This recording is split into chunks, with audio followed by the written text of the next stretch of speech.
Ex-wife is now dying. How to be there for my adult son despite being bitter. At the conclusion of our marriage, my ex-wife had relationships with 3 men at the same time. She was a manager who had to dismiss someone. That someone retaliated by calling me to inform me about one person. She was meeting him on her lunch break, which, after a little of trickle truth, revealed there were 3 men. She then spent a few hours, both face-to-face and over the phone, comparing me to one of the males she was seeing. This is in addition to the physical and mental violence she endured throughout her marriage. To verify the physical abuse, I have a scar and multiple medical expenses. She also treats our kid with contempt. She is enraged by the fact that he is. I'm incredibly resentful of her. She has been diagnosed with a very dangerous cancer and wants to speak to me on the phone many years after the divorce, while she is with a 4th guy. She relocated a few hours away. She's probably just got 60 or 90 days left. But I have to be there for our grown-up son. I have to confess that I thought to myself, it couldn't happen to a nicer person. It's a horrible thought to have, yet it won't go away. I hate that I'm such a jerk for thinking this. I'm disgusted with myself and battling with it while wanting to be present for our baby. I'm a horrible, terrible person for having this thinking, yet it won't go away. I'm sick about myself because of this, and I don't deserve his love. But I have to be there for him. I despise myself. He deserves a better guy as a father. What should I do to get rid of this thought? How can I stop being so repulsive? How can I be there for my kid while being such a bad person with such a bad thought?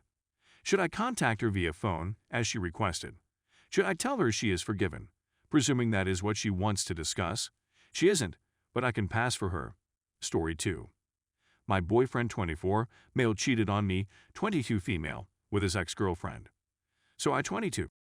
Female and my boyfriend 24 male had been dating for a long around 2 years, and we had an LDR. We had our share of love, debates, fights, ups and downs. Every one of my friends knew about him, and I tidied up any loose ends so that it didn't interfere with my connection with him. Every mistake he made in his last relationship developed into questions about me and my loyalty, but I made sure he didn't dwell on them for too long. I made certain that we discussed it in a loving, trusting, and compassionate manner.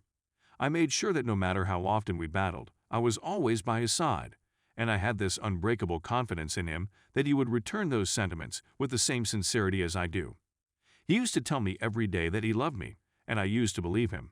But this year, I discovered he was having with his ex-girlfriend. Despite the fact that our relationship was at an all-time low, I do not condone this conduct. It took its toll on me as I began to connect all the dots, and I felt betrayed and alone. Everything he said or did seemed to be a lie. I had no idea what to do, where to go, or who to tell about it, and it seemed like I was living in my worst nightmare. He arrived to my house and said he would repair everything, and that he didn't want me to deal with this on my own. When I saw him, I was shaking violently without feeling chilly. I couldn't get my head around the concept of him cheating on me. Even the smallest thing triggers me now, and I go deep into the tunnel, forgetting that he is there. My head becomes foggy, and all I can think of is shouting out for aid, but with some of my voice. I'm so disoriented that I don't have the drive or stamina to go through the day-to-day tasks. My partner urged me to exercise and meditate to combat these urges, but something inside of me prevents me from doing so. I recall once meditating and thinking to myself that he must have done the same thing with his ex-girlfriend. I'm also suffering with weight concerns, and I'm 5 kg overweight.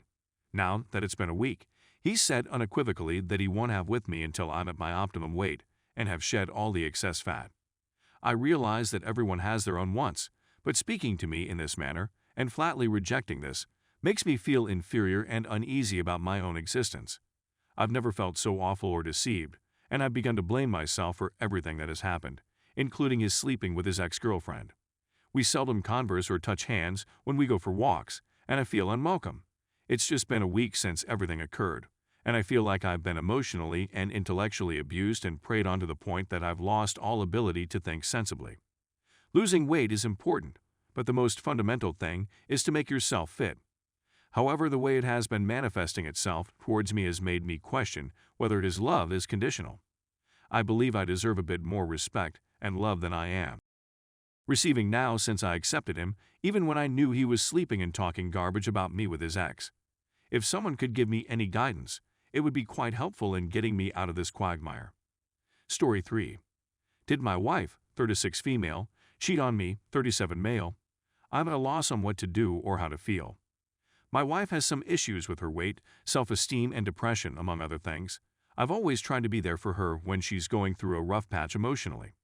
She works from home, and other from a few colleagues with whom we sometimes get together. She doesn't have a large social life. She has several close friends from high school with whom she keeps in touch on a regular basis, but they all live far away today. Anyway, she said that she wanted to use an app to meet new people, which I encouraged her to do. I've always suggested that she acquire a hobby or do something to meet new people in order to get out of the home and have fun. I believe she used Wing, Meetup, and perhaps another one or two to attempt to meet people. She's a night owl, but I'm an early riser. I usually go to bed before she does, and she stays up to set out our kids' clothing for the following day, wash chores, watch TV, or whatever she wants. I couldn't sleep last night, so I walked downstairs to get a water bottle. She had taken a seat at our kitchen table. When she noticed me, she hurriedly buried her phone, and I heard whimpering from her phone. I thought it was strange at first, but then I assumed she was watching porn or something. But I'm not sure why she wanted to conceal her phone over porn, who cares? Unless it was a surprised response. She inquired what I was up to, and I told her I was going to fetch a water bottle. I asked her what she was doing. The TV was generally on, but it wasn't, and she replied she was working on sending out our family Christmas cards, which were on a stack with envelopes on the table.